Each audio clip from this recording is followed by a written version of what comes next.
அன்பிற்கினிய மாணவ செல்வங்களே, உங்கள் அனைவருக்கும் இனிய நல் மாலை வணக்கம். இன்று நாம் இந்த படங்களை எல்லாம் நீங்கள் பார்க்கின்றீர்கள். இந்த படங்கள் விளக்கக்கூடிய தகவல்கள் என்ன? குழந்தைகளை பாதுகாப்பதற்காக குழந்தை நல சட்டங்கள் நமது இந்திய சட்டத்தில் நிறைய சட்டங்களை அறிமுகப்படுத்தியிருக்காங்க. அதாவது குழந்தை திருமண சட்டங்கள், குழந்தை தொழிலாளர் துறை சட்டங்கள், அதுக்கடுத்து பாலியல் வன்முறை தடுப்பு சட்டங்கள், பாலியல் துன்புறுத்தல், பாலியல் வன்முறை, இது போக்சோ சட்டம் என அழைக்கப்படுகிறது. பாலியல் சட்டம் எவ்வாறு அழைக்கப்படுகிறது? போக்சோ சட்டம். அதாவது குழந்தைகளை யாரேனும் தவறான வழியில் தொடுதல் முறையில் அவர்களை தவறாக கண்ணோட்டத்தில் பார்ப்பது, உடல் உறுப்புகளை என்ன செய்வது, துன்புறுத்தல் செய்தல், இதையெல்லாம் நாம் என்னன்னு சொல்கிறோம்? பாலியல் வன்முறை, பாலியல் வன்முறைன்னு சொல்கிறோம். இந்த பாலியல் எதிர்த்து குழந்தைகளை பாதுகாக்க வேண்டும் என்பதற்காக நமது ராமநாதபுரம் மாவட்ட ஆட்சியர் அலுவலகத்தில் குழந்தைகள் நல பாதுகாப்பு மைய அலகு அப்படிங்கிற ஒரு அமைப்பு செயல்படுது. பாதுகாப்பு மையத்தினுடைய பணி என்ன அப்படின்னு பார்த்தா, இந்த போக்சோ சட்டம் குறித்த விழிப்புணர்வை சமூகத்தில் கொண்டு செல்லுவது.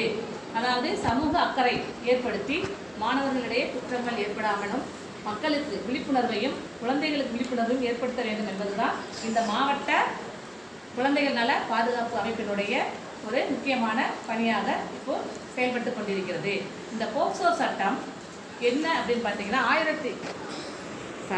போக்சோ சட்டம் 2012 அறிமுகப்படுத்தினாங்க. இப்போ மொத்த குழந்தைகள் உலக அளவில் 17% குழந்தைகள் இருக்காங்க. 17% குழந்தைகள் இந்தியாவில் உள்ள குழந்தைகள், 40% குழந்தைகள் இந்தியாவில் இருக்கிறாங்க. அதில் 40% இந்தியாவில் உள்ள குழந்தைகள், 40%னா கோடியில் மதிப்பிடணும்னா 50 முதல் 60 கோடி வரைக்கும் உள்ள எண்ணிக்கையிலான குழந்தைகள் நமது இந்தியாவில் இருக்கிறாங்க. சரிங்களா? அப்போ இந்த குழந்தைகளை பாதுகாக்க வேண்டும் என்பதற்காக அரசாங்கம் இந்திய தண்டனை சட்டத்திலிருந்து கடுமையான முறையில் இதை மாதிரி பாலியல் சீண்டல்கள், பாலியல் துன்புறுத்தல்கள் செய்யக்கூடியவர்களுக்கு தண்டனைகளை வழங்க வேண்டும் என்பதற்காகத்தான் போக்சோ சட்டத்தை 2012 அறிமுகப்படுத்தினாங்க. குற்றவியல் தண்டனை, நிர்வாகம் சார்ந்த தண்டனை, கல்வி தகுதியை இல்லாமல் ஆக்குவதற்கான தண்டனை, இப்படி 3 விதமான தண்டனைகளை இந்த போக்சோ சட்டம் இப்பொழுது கொடுக்கிறது.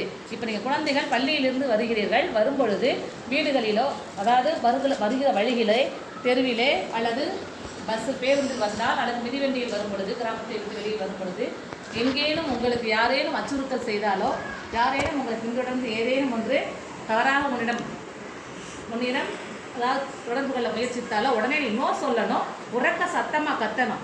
ஹெல்ப் சொல்லி என்ன செய்யணும்? நோ அப்படின்னு சொல்லிட்டு என்ன செய்யணும்? சத்தமாக உறக்க கத்தணும். புரியுதா? ஆமாம். அதாவது உன்னை துஷ்பிரயோகம் ஃபோட்டோகிராஃபி எடுக்கிறதோ, உங்ககிட்ட ஆபாச படம் காட்டுவதோ, ஆபாசமாக பேசினாலோ அது எல்லாமே பாலியல் துன்புறுத்தல். அது எல்லாமே என்னதுப்பா? பாலியல் துன்புறுத்தல். அந்த மாதிரி யாரையும் செய்தாங்கன்னு சொன்னால் உடனடியாக நீ யார்கிட்ட சொல்லணும்னா உன்னுடைய பெற்றோர்கள்ட்ட சொல்லணும். கண்டிப்பாக அப்பா அம்மா கிட்ட முதல்ல சொல்லணும், அதுக்கடுத்து தாத்தா பாட்டிகிட்ட சொல்லணும். அப்படி இல்லைன்னா 5 பேர்த்து சொல்லணும். ஒன்று அப்பா, அம்மா, தாத்தா, பாட்டி, அடுத்து ஆசிரியர். உனக்கு பிடித்த ஆசிரியர்கள் கண்டிப்பாக அந்த தவறான ஒரு விஷயம் உங்கள்கிட்ட யாராவது செய்ய முயற்சிக்கிறாங்க அப்படின்னு சொன்னால் கண்டிப்பாக தகவலை நீங்கள் என்ன செய்யணும்ப்பா? ஆசிரியர்களை சொல்லணும். மறைக்கக்கூடாது, பயப்படக்கூடாது. தைரியமாக உங்களுக்கு ஏதேனும் யாராவது அச்சுறுத்தல் ஏற்படுத்தினால் கண்டிப்பாக நீங்கள் என்ன செஞ்சுக்கணும்? அதாவது ஐஸ்கிரீம் வாங்க போகிறீங்க கடையில், ஐஸ்கிரீம் வைக்கிற என்ன செய்யறாரு? உங்கள்கிட்ட ஒரு ஐஸ்கிரீமை கொடுத்துட்டு உங்கள் கையை பிடிச்சி அழுத்தினா கூட நம்ம என்ன செய்யக்கூடாது? அழுத்தினார்னா அது தவறு. உன் கையை தொடக்கூடாது, கையை பிடிச்சி அழுத்திக்கிட்டு கொடுக்கக்கூடாது. யாரும் ஒன்று என்ன செய்யக்கூடாது? தொடக்கூடாது. புரியுதா நம்ம சொல்கிறது? No touch. Good touch, bad touch நம்ம என்ன செஞ்சுருக்கோம்? ஏற்கனவே சொல்லியிருக்கோம். நல்ல தொடுதல் எது, தீய தொடுதல் எதுன்னு. தாய் தந்தை, வீட்டில் தாத்தா பாட்டி நம்மளை அணைப்பது வேறு. வெளியிடத்தில் நமக்கு தெரியாத, அறிமுகம் இல்லாதவர்கள் நம்மளை என்ன செய்யக்கூடாது? கட்டி அணைக்கவோ, நம்மை தொடவோ அவர்களுக்கு அனுமதி இல்லை. பொம்பளை பிள்ளைங்க மிகவும் கவனமாக இதில் நீங்கள் என்ன செய்யணும்? செயல்படணும். அதனால நம்ம என்ன பண்ணுறோம்ப்பா? இந்த சின்ன சின்ன விஷயங்களுக்காக உள்வாங்கி தவறு இருக்கிறதால் குழந்தைகள் பாதுகாப்புக்குனே ஒரு ஹெல்ப்லைன், சைல்ட் லைன் கொடுத்துருக்காங்க. அது என்ன அப்படின்னா 1098.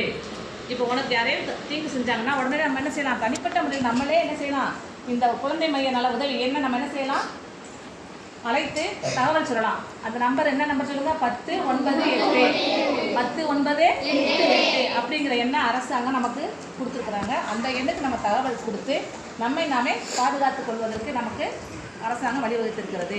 இந்த குழந்தை நல பாதுகாப்பு மையத்தில் நமக்கு என்ன செஞ்சுருக்காங்க? நல்லதொரு வழிகாட்டுதல்களை கொடுத்துருக்குறாங்க. மாவட்ட ஆட்சியர் அந்த அமைப்புக்கு தலைவராக இருக்காங்க. மாவட்ட காவல்துறை கண்காணிப்பாளர் அந்த மாவட்ட குழந்தைகள் நல பாதுகாப்பு மையத்துக்கு செயலராக இருக்கிறாங்க. சிறப்பான முறையில் செயல்பட்டு கொண்டிருக்கிறது. குழந்தை தொழிலாளர்கள் அவங்களை அங்கேயும் வேலைக்கு அமர்த்தினால் அதுவும் தவறு, சட்டப்படி தவறு, அதற்கும் சட்டம் உண்டு. 12 வயதுக்கு உட்பட்ட குழந்தைகள் இந்த பாலியல் துன்புறத்துக்கு உள்ளானா அவங்களுக்கு எத்தனை ஆண்டு சிறைனா? 20 ஆண்டு சிறை தண்டனை. எத்தனை ஆண்டுப்பா சிறை தண்டனை? 20 ஆண்டு சிறை தண்டனை உண்டு.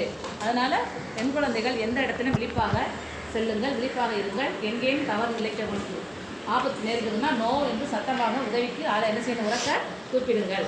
இதுதான்ப்பா உங்களுடைய அரண். அதாவது குழந்தைகளை அரவணைப்போம், குழந்தைகளை அன்போடு பாதுகாப்போம், குழந்தைகளை அரவணைப்போம், குழந்தைகளுக்கு அரணாக நிற்போம், குழந்தைகளை பாதுகாப்போம், குழந்தைகளுக்கு பாதுகாப்பாக இருப்போம். குழந்தைகள் அனைவரும் வருங்கால இந்தியாவின் தூண்கள். புரியுதுங்களா? அதனால் இந்த போக்சோ சட்டம் என்பது பாலியலுக்கான எதிர்ப்பு சட்டம். புரியுதாப்பா? இதை நம்ம என்ன செய்யணும்? 1098க்கு நம்ம என்ன செய்யணும்? புகார் கொடுக்கணும். உனது ஆசிரியரிடம் சொல்லுங்கள். ஆசிரியர் தலைமை ஆசிரியரிடம் சொல்லுவாங்க. தலைமை ஆசிரியர் அந்த ஹெல்ப்லைனுக்கு தகவல் கொடுப்பாங்க. இல்லை நம்மளே கூட நேரடியாக தகவல் செய்யலாம். புரியுதுங்களா? உதவி தேவைப்படும் பொழுது நம்மளே கூட ஃபோன் செய்யலாம். இந்த உதவி நம்பர் என்ன செய்யக்கூடாது? எல்லாரும் மறக்கக்கூடாது. இதுதான் குழந்தைகளுக்கான அரண் புத்தகம் ஒன்று.